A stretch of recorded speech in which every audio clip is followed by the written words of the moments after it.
9 mai, donc il est 1 heure et quelques, même, peut-être même 2 heures. En tout cas, j'ai pensé hier à une chose que j'avais envie d'appeler chant, que j'ai eu envie d'appeler chant funèbre. Ça, à un moment, j'aurais pu appeler ça hymne funèbre, ou on peut changer, on peut interchanger les titres ou les noms ou l'élément identifiant de ce développement, de ce projet plutôt, car souvent quand il s'agit de l'oralité, il s'agit de mettre en place un projet. C'est pas une chose qui est aboutie ou cherche pas à, à former une sorte de totalité fermée sur elle-même, mais plutôt c'est une mise en mouvement de quelque chose. Alors le propos, il m'appartient jusqu'au moment où quelqu'un d'autre veuille bien s'en saisir. Donc on est dans une chose, dans un travail de transmission et de passage de relais.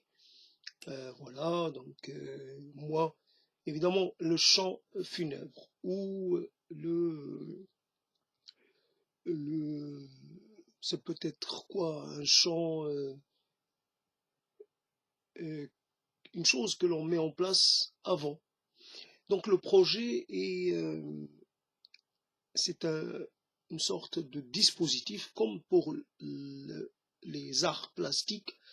Donc il s'agit de d'avoir une idée de quelque chose qu'on va essayer de développer. Donc il peut s'agir d'un élément ou d'un ensemble d'éléments plutôt matériels qu'on va intégrer, euh, qu'on va homogénéiser avec d'autres. Et puis il peut s'agir, donc là on est dans les trois dimensions, il peut s'agir d'un travail en deux dimensions, c'est-à-dire une peinture, tout simplement. Alors peinture réaliste ou néo-réaliste ou peinture abstraite ou peinture, je sais pas comment on appelle ça, une peinture plutôt, non pas symbolique, mais de cette peinture qui était non pas une peinture, mais une sorte de le travail que faisait par exemple Ben, un peu plus, j'arrive pas à trouver le terme, j'arrive pas à trouver le terme. Ça fait tellement longtemps que je l'ai pas utilisé ou je l'ai pas entendu que voilà, je l'ai oublié. C'est comme ça avec les termes. Si on si on les met de côté, ben, ils finissent par perdre de leur substance. Donc, la peinture ou l'art conceptuel, voilà, l'art conceptuel. Donc, il s'agit là, donc, voilà, c'est bien, donc, il s'agit d'un concept. Pour ce qui est des paroles, on ne peut pas faire autrement, c'est un concept. Un concept, concept ou un concept fourre-tout, voilà, concept bien identifiable, bien limité, ou alors quelque chose de très lâche, de très souple. Alors, bien sûr que il y a ce concept un peu maître étalon, hein, qui est là comme une référence, mais après, on peut, on peut le quitter un peu pour y revenir après, peu importe. Il ne s'agit pas d'être dominé ou pris en otage par un concept. Il s'agit d'expérimenter certaine dose de liberté. La liberté, ça dépend des moyens qu'on a. La liberté, mais quelle liberté? Et tu réclames quoi comme liberté? Si on te donne, t'accorde la liberté, alors tu vas en faire quoi? La liberté absolue, tu vas en faire quoi? Donc la liberté, c'est aussi affaire, j'allais dire, de conscience ou de savoir. J'ai besoin d'être libre par rapport à une chose précise. Donc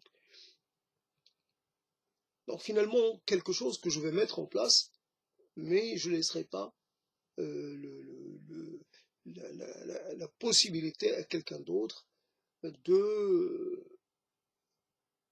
de me délégitimer parce que j'ai toute la légitimité qu'il me faut parce que ça part d'un exercice de liberté, un exercice euh, bien entendu, après la liberté, donc dans l'exercice total de la liberté totale, il faut là aussi être, être clair, être compréhensible malgré tout. Faut argumenter. Euh, Donc il y a pour les supporters, donc là aussi il faut donc pour ce projet de chant funèbre. Alors évidemment, ça aurait été mieux si ça avait commencé par une chose, par une sorte de battement de tambour annonçant la nouvelle. J'annonce, j'annonce. Évidemment, ce serait bien de battre tambour au milieu de la nuit, un peu vers la fin de la nuit, pour réveiller les gens sur cette annonce. Ils vont se réveiller et ils vont devoir prendre connaissance de cette nouvelle. Je suis mort, je suis mort, je suis mort, je suis mort, je suis mort, je suis mort, je suis mort, je suis mort, je suis mort, je suis mort. J'annonce mon décès, j'annonce mon trépas, j'annonce à tout le monde, je convoque tout le monde à, au repas funèbre. J'invite tout le monde à venir jeter un dernier coup à ma dépouille. Voilà. Venez me voir, venez voir ce que je suis devenu, un corps sans vie. Ça pourra vous apprendre quelque chose. La mort nous apprend toujours quelque chose. Donc j'avais écrit ce matin, donc j'avais écrit une chose et j'avais dit la vérité est dans la mort et à cette occasion j'avais récupéré un mot que j'avais perdu et c'était le mot pensif.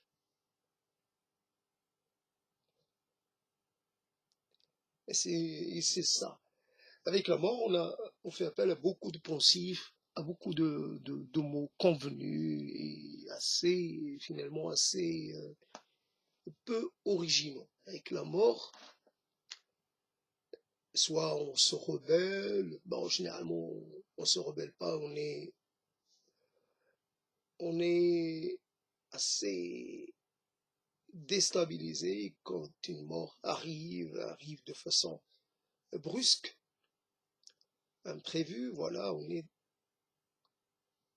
on peut pas se révolter. Il y a le déni, mais c'est pas vraiment une révolte, c'est pas un rejet, c'est le déni, c'est juste le moment, voilà, etc., etc. Vous savez comment on définit un déni, donc c'est pas la peine de le refaire, de refaire la définition. En tout cas, la chose, elle est comment? Elle est comment? Le chant funèbre.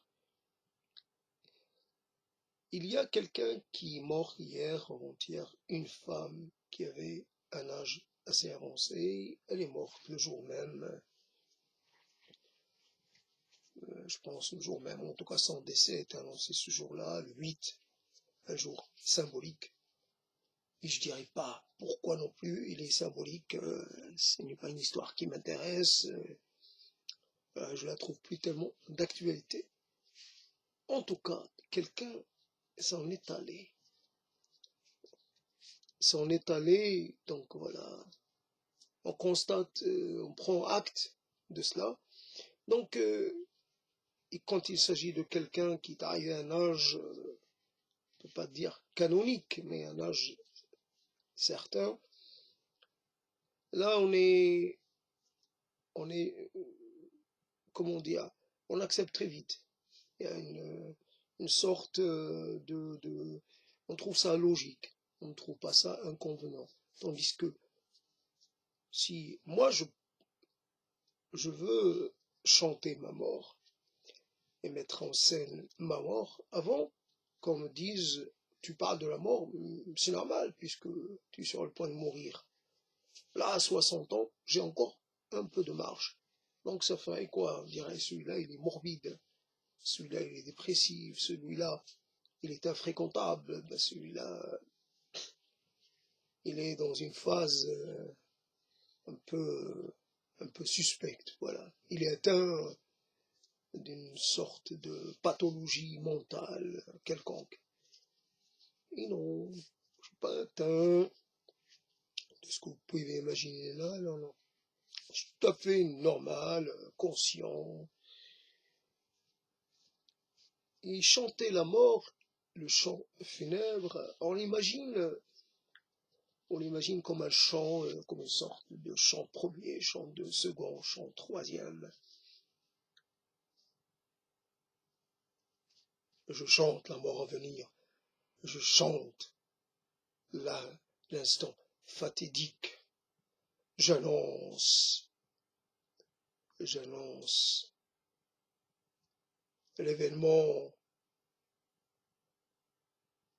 l'événement avec un E majuscule, j'énonce,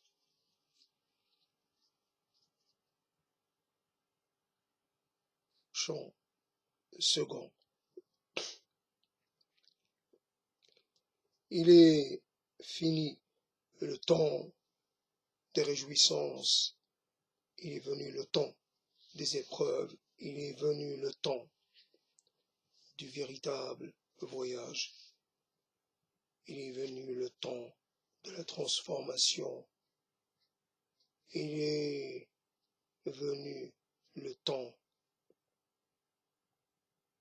j'ai envie de dire la terraformation, un concept emprunté à la science-fiction, mais oui, on va être terraformé, on va être transformé en matériaux disponibles pour d'autres êtres. Donc, il y a chant tierce, chant troisième.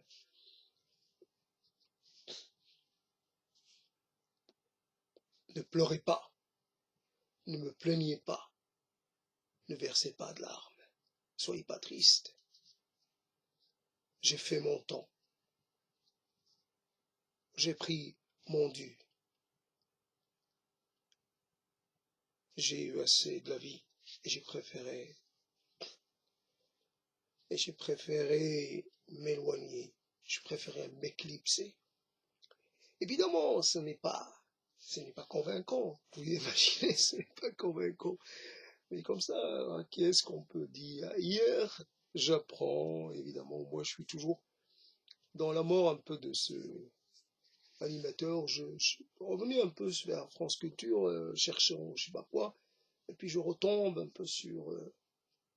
je savais que Jean-Pierre ou Jean-Paul Casanova était, si je me rappelle bien de son nom, qui présentait Panorama.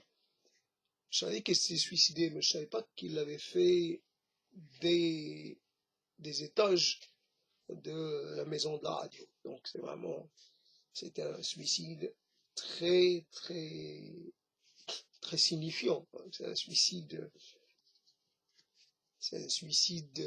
j'allais dire, un peu engagé. C'est pas un suicide gratuit. C'est un suicide à message. Et donc, j'apprends que Deleuze, que je ne vénère pas évidemment, mais j'apprends que Deleuze a mis fin à ses jours, lui aussi, en se jetant d'une hauteur, voilà, en se défenestrant. Et donc, défenestrer, c'est sauter d'une fenêtre. C'est ça, tout simplement. Bah, on peut sauter d'une coursive, on peut sauter, je sais pas obligatoirement d'une fenêtre, quoi, qu'on imagine, voilà. Donc, il a mis fin à ses jours. Donc, en général, oui, il souffrait trop, mais il était assez âgé. Donc, toujours la question, 60 ans, oui, pourquoi pas. Mais, a priori, si on n'a pas un problème vraiment grave, on peut espérer rester encore en place un certain temps. Donc, le chant funèbre, il est une sorte d'anticipation. C'est même, on pourrait même dire que c'est une sorte d'imposture. Ce n'est pas sérieux. Qu'est-ce que tu vas me faire là? Chant funèbre. Avec la mort, on peut plaisanter comme on peut ne pas plaisanter. On peut inverser l'ordre de cette phrase-là. Mais en tout cas,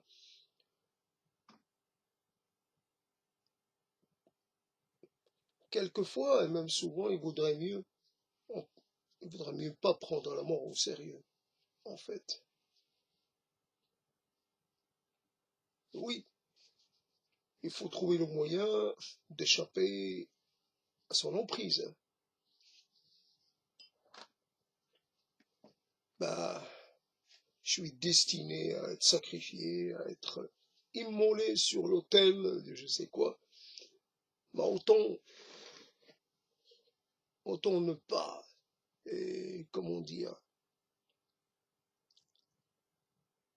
et c'est pas que, en fait, je peux y aller en sifflotant, mais je peux aussi euh,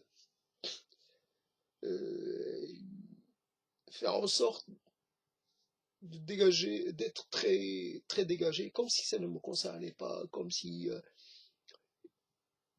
je aucune manifester aucune appréhension, aucune angoisse, aucun rien, rien. Même si je sais pas, il y a tous les éléments pour m'effrayer. Je devrais être dans l'effroi le plus total, mais non. Voilà, je donnerai pas satisfaction à la mort. Voilà. Et à mes bourreaux, etc. Voilà, j'ai trouvé un terme. Donc, installer ce dispositif, pour l'instant, sémantique. Et c'est vrai, la mort, ce n'est pas qu'une affaire de mots. La mort, c'est aussi une affaire d'olfaction, c'est une affaire odorante, c'est une affaire de décomposition. Il n'y a pas de mort sans décomposition. En général, c'est comme ça que ça se passe, sauf exception. Donc là, il faut introduire l'élément odorant. Faut... On a tous un peu en souvenir, quelques-uns au moins, de l'odeur d'un œuf pourri, un vrai, pas une imitation. Quoique l'imitation peut être assez fidèle, mais en tout cas je ne la connais pas, je connais l'odeur de l'œuf pourri. Mais l'odeur de cadavre, ça n'a rien à voir, c'est pas ça, c'est juste parce que là aussi c'est la matière décomposée. Mais on imagine que la mort, il y a divers moments, une fois que finalement que tous les gaz issus de la fermentation, de la décomposition, se soient évacués. Après, il reste peut-être une petite odeur, mais le plus gros, finalement, voilà, il passe. Après, Je sais pas, la mort, je sais pas. Je l'ai jamais côtoyé, donc je sais pas quelle est son odeur. Si j'ai côtoyé un membre de la famille, en fait, ce membre de la famille était resté donc passer la nuit, je crois, à la maison, et on l'avait assez parfumé, un état d'épices, voilà. On a été chez l'épicier, chez le, comment on l'appelle, le parfumeur, et donc il y a des odeurs. Alors, comme si, en fait, on est, même si c'est, je sais pas combien de temps dure l'état de rigidité cadavérique chez les hommes, chez les humains, en tout cas, donc je sais pas. Mais j'ai senti une odeur. C'est vrai qu'il y avait une odeur, mais elle était mêlée à toutes ces substances. Donc c'est pas. Et puis le cadavre n'avait pas eu le temps de commencer à vraiment se décomposer. Donc c'est. J'imagine, par exemple, souvent on m'a parlé de. J'ai rencontré une fois le corps d'un animal marin, d'un être marin, peut-être un mammifère qui a été rejeté par l'eau. Et alors là, l'odeur est assez insupportable, je ne peux plus me la rappeler, mais je sais que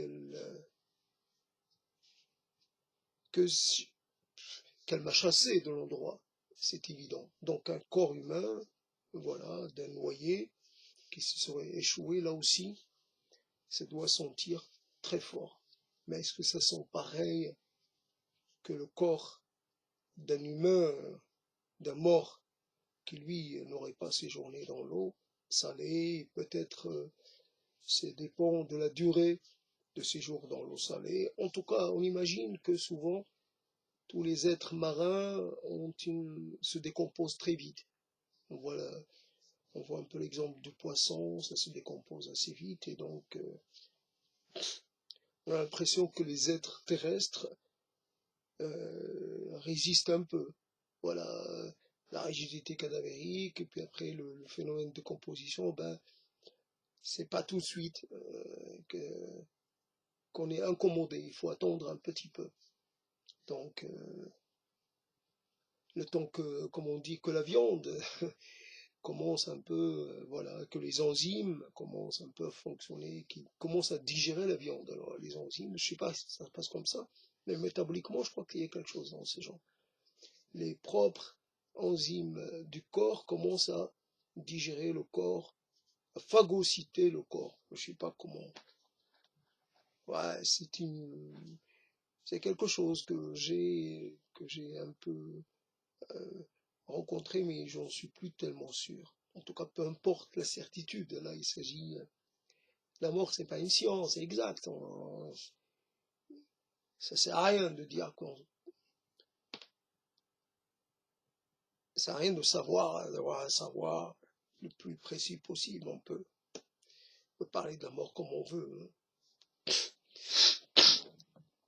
Il n'y a pas, et justement, il n'y a aucun enjeu, sauf en cas d'homicide, mais là, c'est une autre affaire. Donc, le chant funèbre, comment il pourrait débuter? Donc finalement, mes travaux oraux n'ont pas d'audience. Bah, des fois, je me complique un peu la vie en m'engageant totalement dans le développement. Bon, là,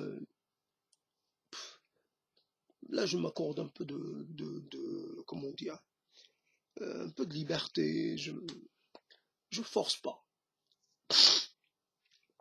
Je fais ça pour moi. C'est vrai que, par exemple, à un moment, pour ce qui est de la mort, j'avais envie de faire des choses, mais bon, et j'en ai même pas parlé en détail, parce que, je sais pas, il me fallait une infrastructure, tout un ensemble, donc j'avais envie de prendre un être peut-être mort ou le tuer, et puis le laisser se décomposer, mais alors dans une sorte de caisson transparent, hermétique, absolument hermétique, donc voir la décomposition, mais alors sans l'intervention d'argent extérieur.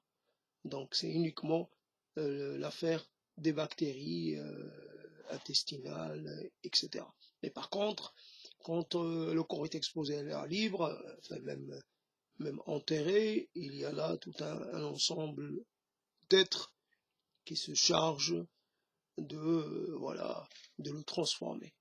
Alors à leur profit évidemment, mais ils ne sont après tout ils ne sont que des agents parmi d'autres. Ils facilitent le retour de cette matière, la mise en disponibilité de cette matière pour c'est un cycle, voilà, ça passe de l'un à l'autre, etc. Donc c'est ça le cycle. Quand on parle de la transformation, c'est vrai que le cycle, peut-être qu'il est différent. On est toujours dans un cycle ou dans un autre, mais alors à ce moment-là, après la mort, le cycle va être différent. Et seulement la différence, là aussi, il y a une différence, c'est que en fait, on cesse de se nourrir, on cesse d'ingérer de nouvelles substances.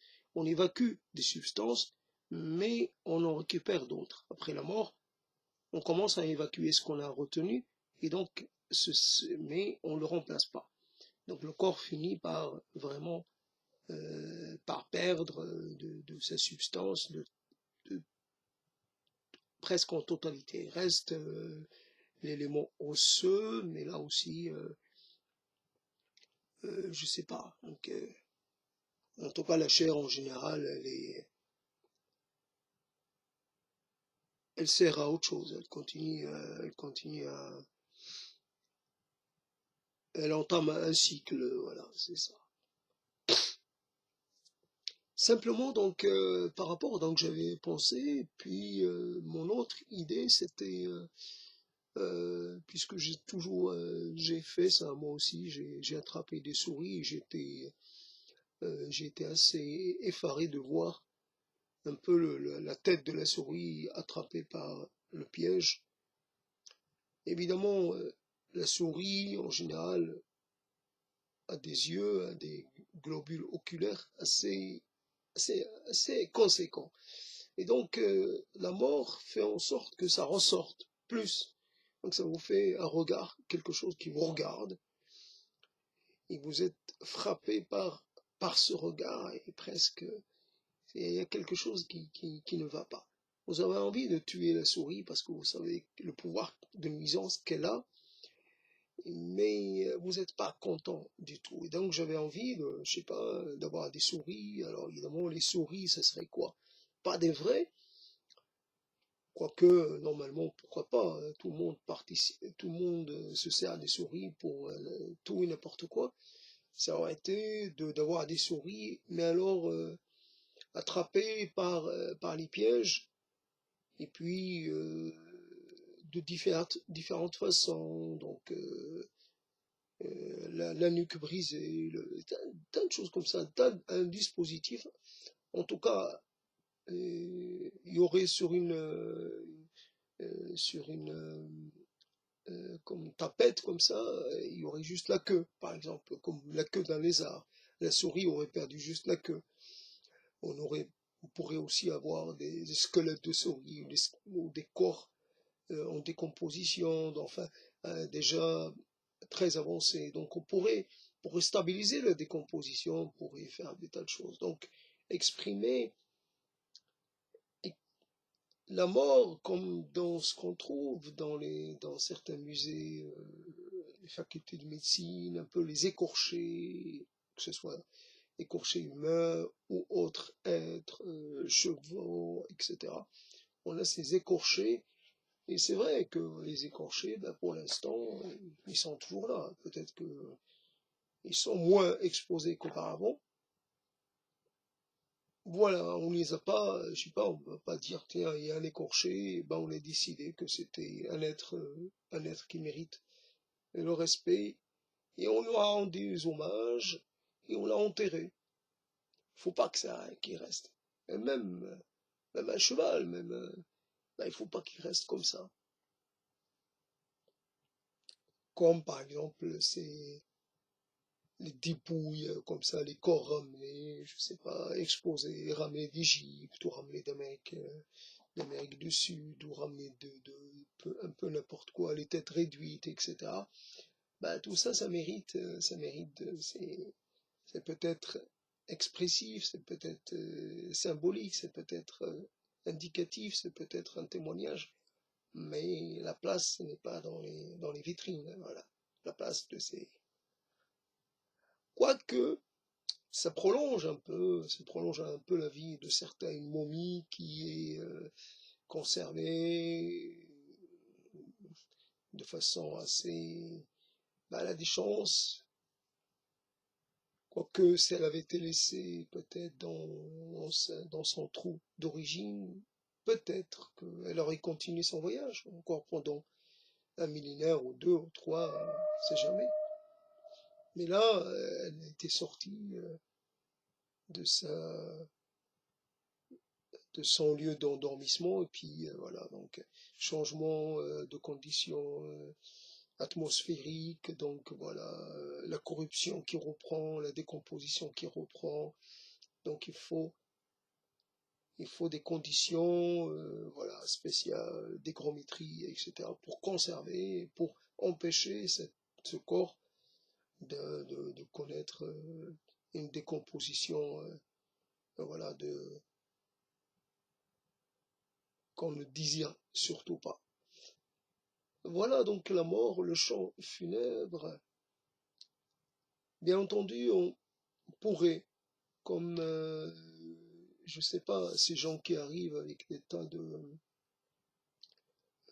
des gens qui allument des cierges à Lourdes ou ailleurs, voilà, chargés d'allumer un cierge au nom d'un tel, un tel, un tel, un tel. Donc la personne arrive, elle allume un certain nombre de sièges, de cierges.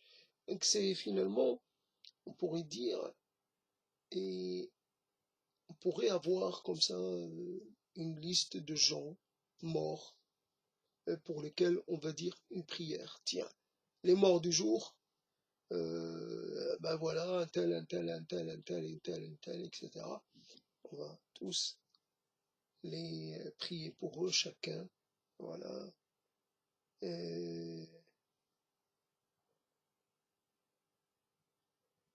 et puis on pourrait, là aussi, on pourrait agrandir un peu le dispositif. Et chaque seconde, on devrait un peu rallonger la seconde parce que il faut, il faut citer le nom de tous les morts de la seconde, d'une seconde, par exemple. La seconde qui vient de passer, eh ben, elle a enregistré le passage de vie à trépas de tant d'humains. Je ne parle pas des bactéries, je ne parle pas des virus, je ne parle pas des champignons, je parle pas des autres êtres. Là, c'est une autre échelle. Alors là, si je dois parler des poissons, si je dois parler des, des êtres aviaires, si je dois parler, alors là, c'est une autre échelle. Là, c'est impossible. Mais on va rester sur l'humain, à défaut de faire mieux. Mais même l'humain, c'est impossible. Impossible de chanter, de chanter un peu, de d'émettre un souhait ou un regret ou un petit, voilà, une petite pensée. Et je sais pas, j'espère que tu vas être mieux là-bas. Simplement, j'espère que tu vas enfin connaître le repos non pas éternel, mais le repos, connaître un peu je sais pas, tu vas vivre mieux que ce que tu vivais, ce que tu connaissais dans ta vie de vivant aujourd'hui. Tu as une vie de mort, mais ça ne veut pas dire que c'est fini. Il y a peut-être, je sais pas, on imagine que comme on a besoin de l'âme, c'est ça le problème, qu'elle soit réelle, effective ou juste imaginaire, on a besoin du concept de l'âme, qu'on a besoin du concept d'un Dieu, qu'on a besoin de, de plein d'autres concepts, de plein d'autres outils, parce que ils peuvent s'intégrer, ils sont indispensables pour ça densifie, le discours, ça l'enrichit, ça l'amende, c'est pas mal. C'est pas mal. Donc Dieu n'est pas inutile et pas du tout. Dieu n'est pas du tout une chose en trop. Il a sa place. Il a sa place. Et puis voilà. Donc la prière aussi, le concept de prière. Prier, qu'est-ce que ça coûte? Prier. Souhaiter le mieux à quelqu'un. Voilà, je te souhaite ce que tu as toujours désiré, que peut-être tu n'as pas eu. Je te souhaite un bon au-delà, un au-delà accueillant, un au-delà, je sais pas, ouais, euh, un mieux-être dans le-delà plutôt que dans les si-bas, voilà. Tu es passé de l'autre côté et sûrement, je sais pas, ça doit être intéressant. Ça doit tout changer. C'est clair que ça doit pas être ça, ça doit, ça ne peut pas être comme l'ici-bas. Donc l'ici-bas, c'est pas ça. Il, il manque toujours, on a le sentiment de manquer de quelque chose à chaque fois. Donc dans l'ici-bas, c'est juste pour éprouver le manque, le besoin, l'insatisfaction. Dans l'au-delà, tous ces sentiments-là n'auront plus cours. Donc le chant funèbre, donc je fais pas mon chant, parce que je suis pas dans la disposition psy pour cela. Donc je fais pas mon chant, je prépare pas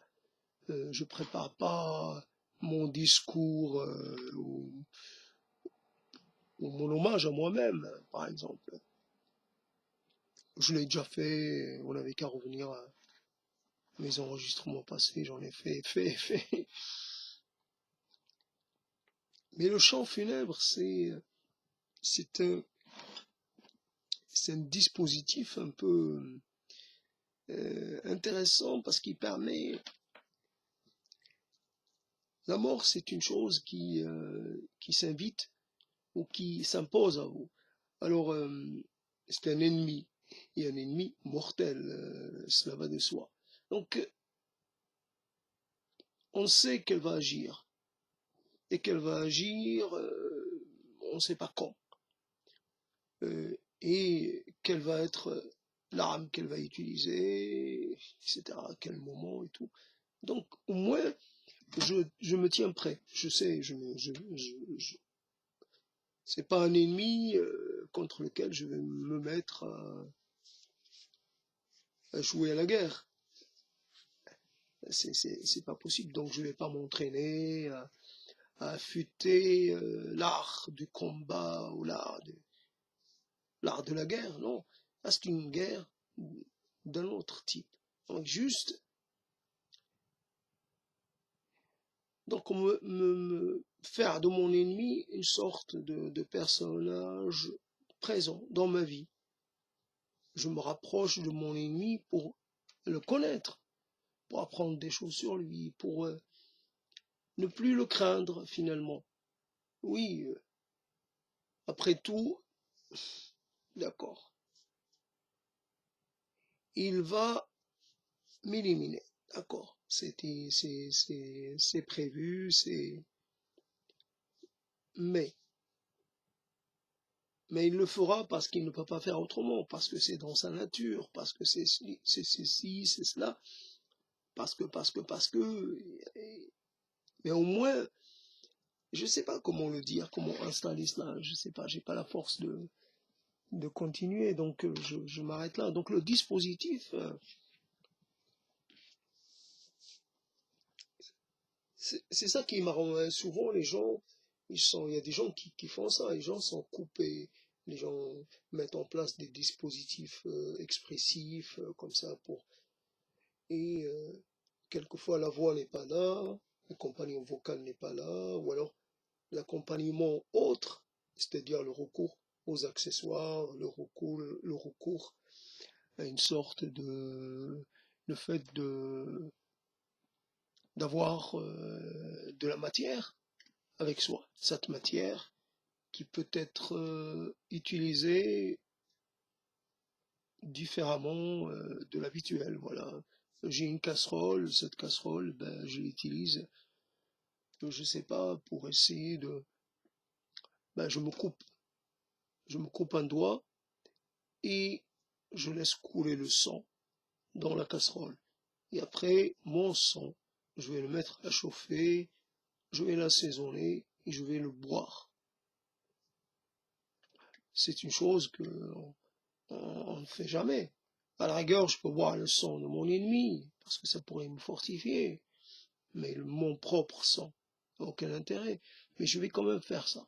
Donc je vais faire une chose totalement, je vais dire, extrême ou impensée, avec quelque chose dont je me sers pour me faire du bien. Cette casserole, je m'en sers pour chauffer du lait, pour chauffer je sais pas quoi, n'importe quoi. Quelque chose qui d'abord est,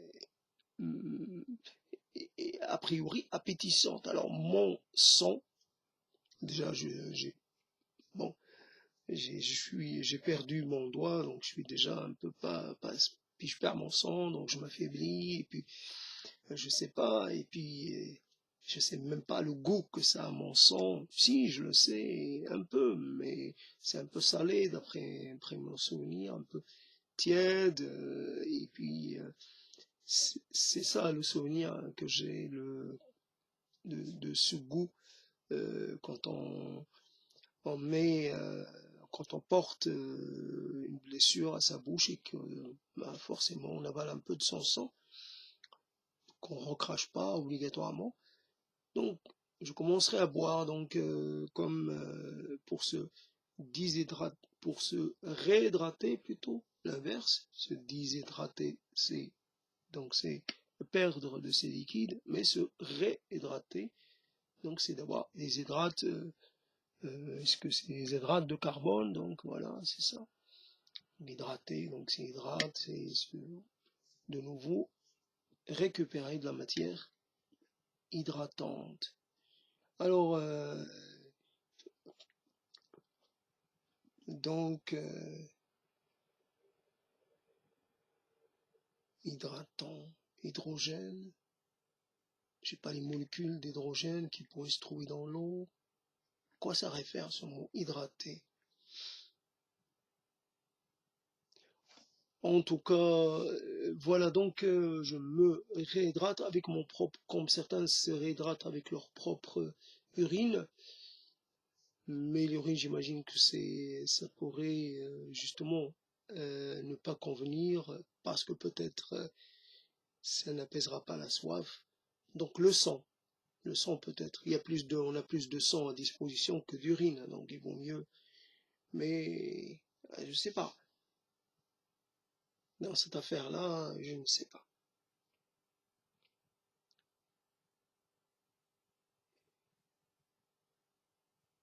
Donc, dans un dispositif de détournement des objets peut-être quotidiens, ou c'est ça, hein. Et c'est comme une sorte d'allégorie, voilà. On est dans l'allégorie, je suis content d'avoir retrouvé ce terme, de l'allégorie, d'introduction de symboles et l'introduction d'une méta, méta quelque chose, méta au-delà, au-delà au-delà de l'apparent, au-delà, au- euh, au-delà du visible, au-delà, euh, pourrait même introduire un élément d'incertitude là aussi. Euh, c'est vrai, détruire, c'est intéressant, la destruction. Donc on peut pas, par exemple, pour une performance, on ne peut pas détruire des êtres vivants, ça ne se fait pas. Mais c'est comme ça. Donc, on pourrait détruire des objets, mais ça fait pas tellement. Je sais pas. J'arrive plus, j'arrive plus. Même le peu de concentration que j'avais, mais je l'ai perdu. Vraiment, c'est déplorable, mais c'est comme ça. C'est déplorable. Comme quoi, la fonction stimulation, quand elle est totalement eh ben, inexistante, ben, et il y a une femme, je peux c'était une voix de femme, et puis d'autres indications signifiaient qu'elle était une femme, et donc disait, on ne peut pas être soi-même sans les autres. Cette personne avait du mal comment dire, bien articulé, etc. Donc ça fait que même elle a dit ça. Et c'est extraordinaire, on ne peut pas être soi sans les autres. C'est ça qui est assez surprenant. Pour être soi, il faut être avec d'autres. Alors j'ai jamais compris cette affirmation d'une intellectuello sémantico, je sais plus quoi, qui disait soi-même comme un autre. Ah, j'ai pas compris. Ah, soi-même comme un autre. Non, soi-même, c'est plutôt comme un autre. C'est, je sais pas, c'est un autre. C'est pas Foucault, c'est un autre. Soi-même, c'est Ricoeur ou je sais plus quoi. Mais par contre, elle dit étranger à nous-mêmes. J'ai pas réussi. Étranger à nous-mêmes, j'ai pas réussi. Je comprends pas exactement. Même j'ai essayé de la développer, je comprends pas comment on peut être étranger à soi-même. Ça, oui, étranger, c'est vrai, quelquefois j'ai du mal à me reconnaître parce que il y a un décalage entre le soi actuel et le soi un peu ancien. C'est vrai, euh, on peut vieillir, mais on continue de transporter hum, l'image du soi un peu moins vieux. On peut encore avoir présente et un peu trop présente, rémanente l'idée de soi en meilleure forme.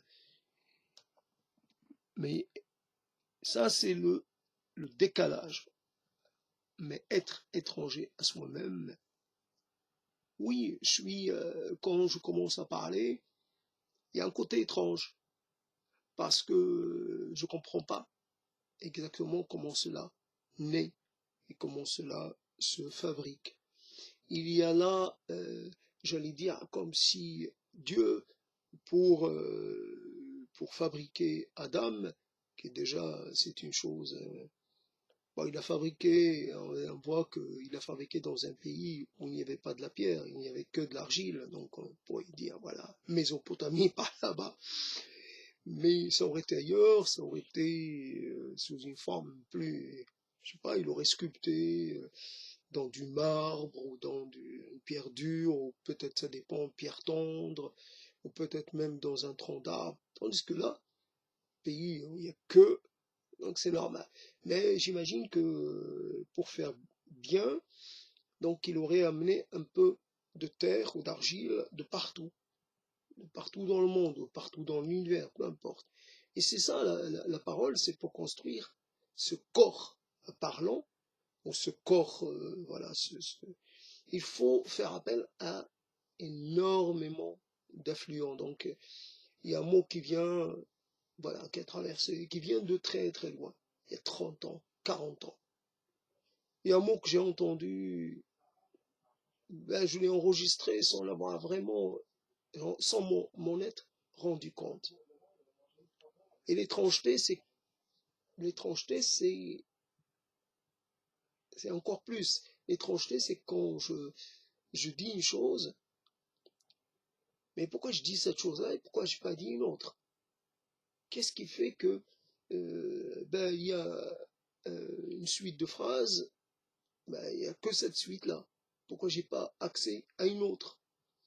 J'ai pas le choix. Donc je dois m'incliner, donc je laisse tomber ça, en fait, finalement, étranger à soi-même. Et donc cette femme qui disait par rapport aux autres. Et c'est vrai que sans le retour, sans la réaction, sans la présence des autres, sans l'écoute, sans l'accompagnement des autres, je peux pas me retrouver réellement présent dans ces développements. Donc je dois traiter cela avec une certaine, avec une certaine nonchalance, presque, pas concerné. De toute façon, faites-en ce que vous voulez. Vous n'allez pas m'écouter de toutes les façons. Donc, que ce soit relativement bien fait ou relativement mal fait, c'est le même sort que vous allez réserver à mes productions. Donc, c'est, après moi, je sais que je n'arrive pas. Bah, j'aurais bien aimé. Le chant funèbre, c'est, je chante le matin, je chante l'instant évanescent. Je chante, je peux pas le dire, mais parce que ça serait un peu, pas tout à fait en adéquation, mais le matin, je chante le matin naissant. Bon, je chante le jour naissant, c'est juste pour la rime, évanescent, naissant. Et après, je peux chanter, j'ai envie. Et c'est ça la différence de l'oral par rapport à l'écrit, c'est que l'on peut. Là, j'aurais pu faire comme ça, essayer de m'accrocher, vraiment faire comme ça. Le chant funèbre, un peu en style, je sais pas quoi, et à la manière des antiques ou des choses comme ça, à la manière que j'ai moi de percevoir, enfin, ce que j'ai comme écho des antiques. Et je sais pas, une sorte de d'épopée, une sorte de poème comme ça, courant sur plusieurs, j'allais dire, plusieurs moments, voilà, parlant de tas de choses. Donc, je psalmodie le nom de l'Éternel.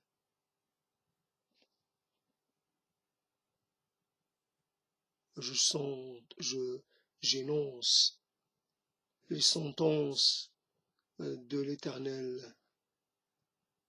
J'annonce l'avènement des temps derniers, l'ultime moment, l'ultime moment de l'existence. Bientôt, ce monde va être détruit, réduit, réduit à ses composants essentiels, à ses composants premiers. La matière subira. Je sais pas, je pourrais continuer comme ça, j'y arrive. C'est pas que j'y arrive pas, j'ai même pas la motivation pour le faire. Mais en tout cas, c'était juste pour dire que par rapport à l'écrit en dit un mot. Je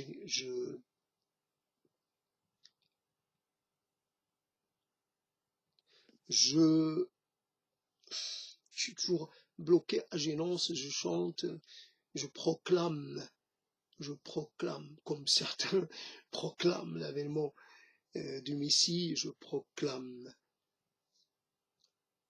C'est toujours un côté un peu prophétique, c'est ça qui est marrant dans cette histoire. Je proclame l'avènement, l'avènement de nouveaux cycles, l'avènement de l'ultime, de l'ultime des temps derniers, l'avènement des temps derniers, des temps ultimes. Je proclame, je proclame. Ouais, je n'y arrive pas du tout. Donc le dispositif que je voulais mettre en place n'a pas pu voir le jour. voilà, nuit, c'est parce que c'était impossible, mais j'ai essayé. Il- Alors la prise de parole, c'est un moment, je sais pas, c'est comme, voilà, on est dans le temps, on est en face du temps, et ce temps, il signifie, il signifie que l'on est, on se rapproche de plus en plus de notre terme. Donc, un moment parlé, ça permet de, ça permet de d'ajouter sa parole, peut-être quelque chose à côté de ce temps silencieux, mais néanmoins hyper actif. Le temps ne parle pas, ne s'exprime pas, n'annonce pas ses intentions, il n'en a pas besoin. Il suit son programme, il suit sa programmation, il suit sa ligne, la ligne temporelle. Ce serait trop long. Le temps suit sa ligne temporelle. Voilà, le temps fait comme il a toujours fait. Mais chacun essaie, malgré tout, comme je l'ai déjà dit, je sais pas, vous êtes totalement à terre, mais vous regardez votre ennemi, votre adversaire, avec défi quand même. Il pourrait vous achever, ça tient à pas grand-chose. Il se retient peut-être parce qu'il a pitié, mais vous continuez de le défier. Donc c'est ça ce jeu avec le temps, avec la mort, avec la défaisance, un côté un peu, comment dire, un dernier geste ou un dernier regard de bravoure, voilà, de bravade plutôt.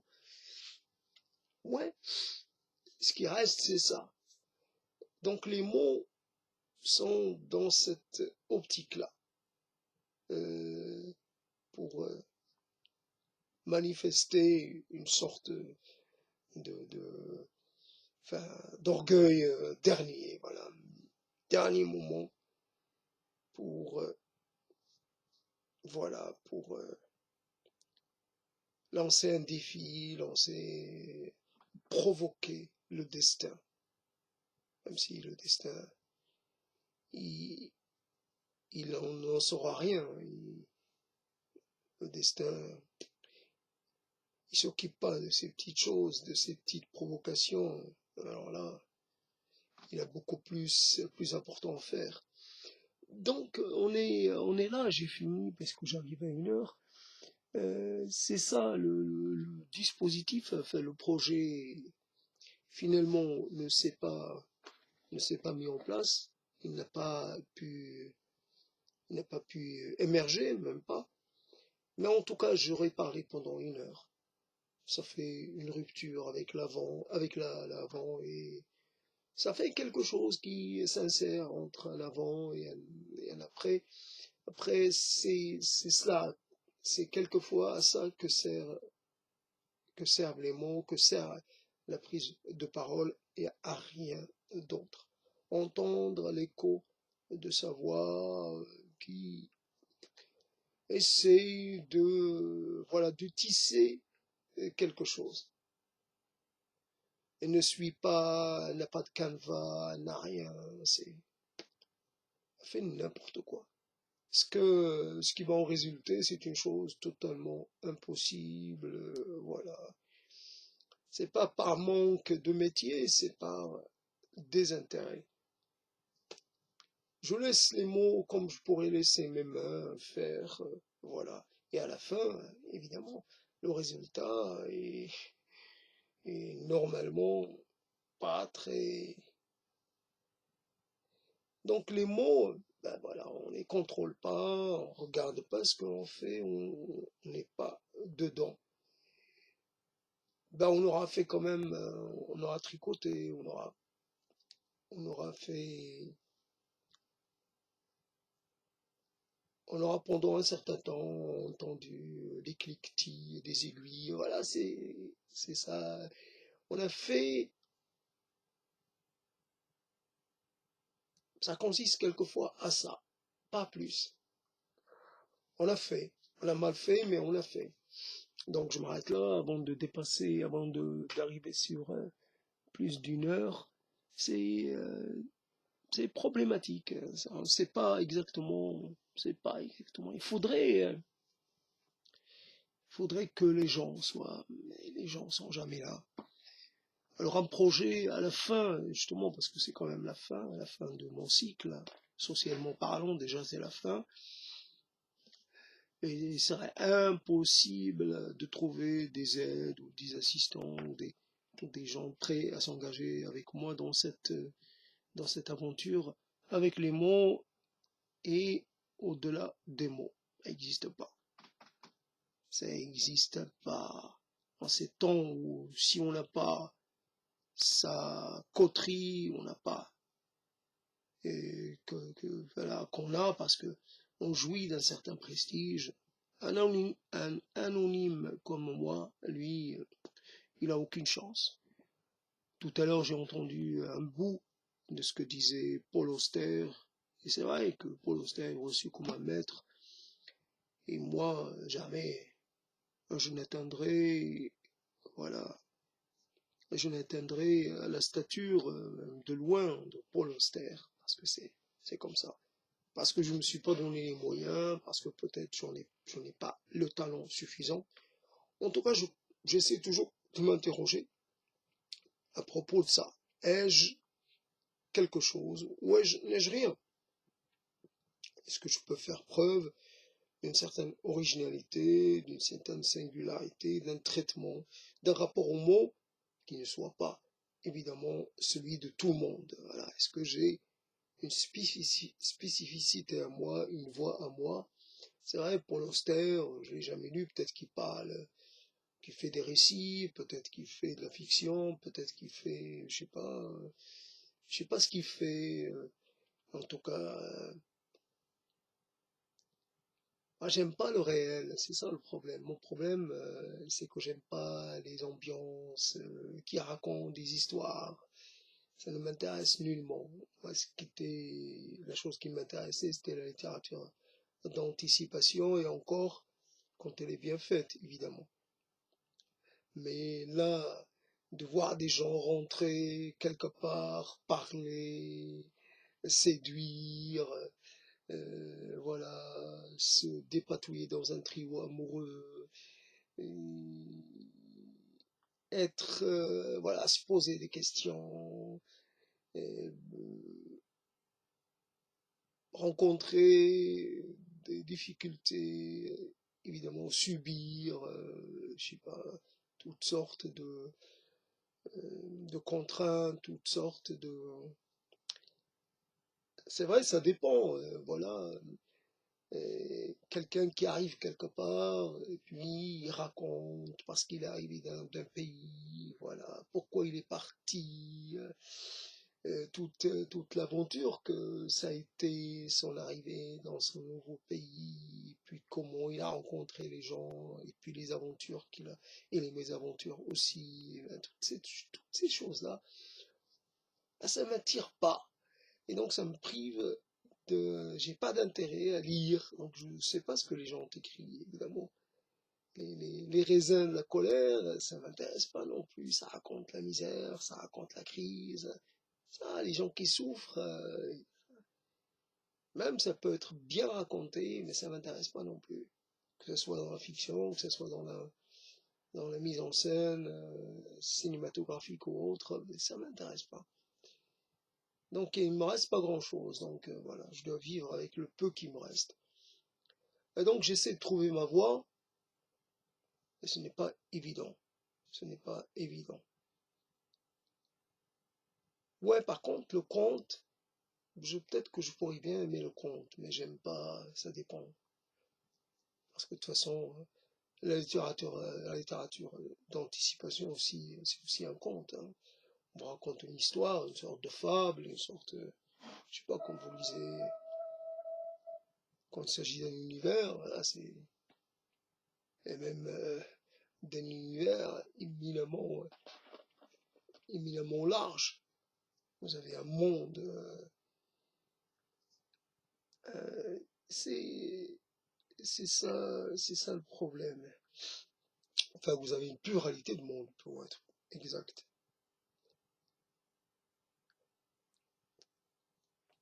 Mais le problème avec la parole, c'est que en général, quelquefois,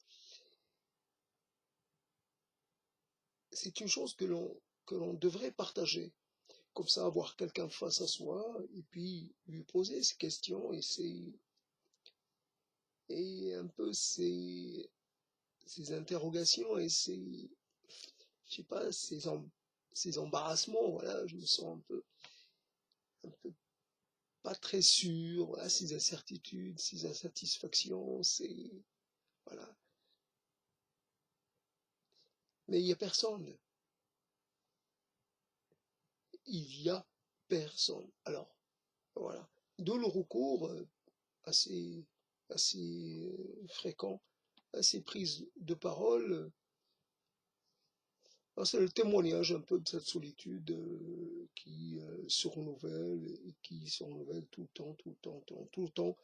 La même chose, seul, seul, seul, seul. Bientôt, ça va être, comment dire, la libération. Les gens vont pouvoir sortir. Et moi, je vais rester toujours aussi confiné, voilà, qu'avant. Donc, ça va pas être pareil, mais je vais pas pouvoir changer de vie et je vais être seul tout encore une fois. Voilà donc le chant funèbre, faut que, que vous soyez habité par une sorte d'apitoiement pour vous-même. Vous êtes, et vous sentez, il y a, il faut qu'il y ait du malheur en vous, présent à l'instant même où vous devez vous devez performer sur le chant funèbre. Ce n'est pas une histoire, j'allais dire, abstraite, c'est pas une chose qu'on peut faire sans, enfin, de façon comme ça, extérieure, comme s'il s'agissait de quelqu'un d'autre ou d'une chose. Pour parler de soi attendant la mort, faut réellement, faut qu'il y ait un côté, le sentiment de la tragédie à venir, le, le, voilà, le drame qui se noue, etc., etc. Donc voilà, j'ai fini. Je vous dis, je sais pas à qui pourrais dire ça. Je vous dis pas au revoir, je vous dis rien, je m'en fiche. Ça, vous n'êtes pas là, alors quoi, à quoi bon m'adresser à vous? On n'est jamais là. Et c'est vrai que je suis mort, c'est ça, je récupère un peu ça. Je suis mort depuis longtemps. Je n'arrête pas de me confronter à ma mort. Alors que ce soit dit d'une façon ou d'une autre, le résultat est le même. Personne n'est là pour essayer de me dire le contraire. Tout le monde me considère comme mort. Bah, j'ai fini par le croire. C'est devenu ma réalité. Je suis mort. Bah, il se trouve que de bouger, je continue d'interagir et je sais pas ce que c'est. Est-ce un effet, je sais pas quoi. Euh, moi, j'ai déjà entrepris ce type de développement, donc je vais pas le recommencer. Mais en tout cas, ça pose des questions, ça ne cesse de poser des questions sur sa réalité, sur la réalité de ça. Est-ce que j'ai conscience d'être vivant? Mais c'est uniquement parce que c'est une conscience qui se nourrit d'elle-même, qui s'auto, voilà. ce n'est pas une conscience extérieure, c'est une conscience qui s'auto, je sais pas. En tout cas, je me persuade moi-même, donc que je suis vivant. Et peut-être qu'il arrivera un jour où je cesserai d'avoir le sentiment d'être vivant, à un degré plus avancé. En tout cas, j'ai déjà l'impression que je suis évidemment pour une grande partie mort. Il reste une partie vivante. Alors, je sais pas. On pourrait dire à un moment donné, comme on parlait du cerveau reptilien, on pourrait dire il reste la partie, j'allais dire, primaire. Voilà, celle qui se fait dans la survie. Voilà, qui va s'alimenter, qui va déféquer, qui va respirer, et qui va faire les gestes qui ne demandent presque aucune conscience, rien. Ça se fait machinalement, comme toujours. Ah, pas besoin, hein, je suis attiré c'est l'habitude qui fait que je fais ça. Je sais quel chemin emprunter pour aller à la cuisine, pour me faire une chose ou une autre. Je sais, ces gestes que je fais, je les ai faits des milliers, si ce n'est plus, de fois. Donc, voilà. Donc, ça demande pas une grande conscience, ça demande pas. Donc, je fonctionne sur ce qui me reste. Voilà. Après, le reste, il est mort. Donc, le reste est pas vivant, le reste est atrophié, le reste est totalement, enfin, en pleine décomposition, le reste, voilà. Donc, je m'arrête pour moi-même, je mets fin à ce truc, et voilà. Et je me dis au revoir, ou à jamais, j'en sais rien, je préfère plutôt être mort que être là encore demain. Ça me, j'ai aucun intérêt à entamer, à commencer une nouvelle journée, aucun intérêt de voir vos gueules ravies, ou de vous entendre, vous exprimer, vous réjouir de ceci ou cela. Moi, je ne participe pas de votre théâtre, et voilà, je commence à ressentir le coup. Je vais pas continuer. Là, le coup, pour une fois, voilà, que je m'exprime un peu sur le registre habituel de l'être en souffrance, mais c'est comme ça. Je, je, je laisse tomber. Même si j'ai de la matière, je laisse tomber, je m'en fous. Je m'en fous. Vous ne valez pas la peine que je me muse pour, je sais pas quoi, pour après, que vous m'ignoriez. Voilà la chose. Et c'est ni inexistant à l'infini, quoi. Ça fait pas, par devenir, je sais pas, concret. J'existe ou j'existe pas? Non, t'existes pas. Mais tu le sais que tu n'existes pas. Pourquoi tu insistes? Pourquoi t'essayes pas de faire, de faire avec? Alors, meurs, disparais, fais-toi occulte, toi, voilà, disparais.